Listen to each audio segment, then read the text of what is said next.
నా ప్రభు చెప్తున్న మాట ఏంటో తెలుసా? ఎండిన భూమి మీద ప్రవాహ జలములను దేవుడు కుమ్మరించబోతున్నాడు. అంటే ఎండిన భూమి అంటే అర్థం ఏంటి? పనికిరాని నిరాధారమైనటువంటి భూమి. ఎండిపోయిన భూమి అంటే అర్థం ఏంటమ్మా? పనికిరాని ఒక నిరాధారమైన భూమి. ఆ భూమి అంటే ఎవరు? నేను, నీవు.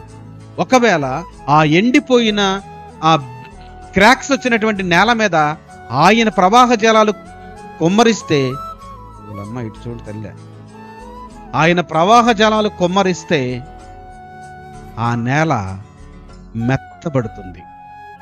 మెత్తబడిన నేలలో నుంచి మరల క్రొత్త సిగురు వస్తుంది.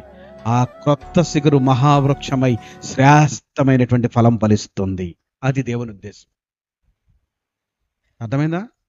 మీకు అర్థమైంది ఈ మాటలో? ఎండిన నేల మీద ప్రవాహ జలములు అంటే అంతే. ఒకవేళ మనం అనుకుంటాం ఎండిపోతుంది, నేను అంటాను ఎండిపోయిన నీ బ్రతుకులను నా దేవుడు ఈ రాత్రి తన ప్రవాహ వాక్యం అనే ప్రవాహ జలములను నీ మీద కుమ్మరించి మరలా తిరిగి నేను బ్రతికించబోతున్నాడు.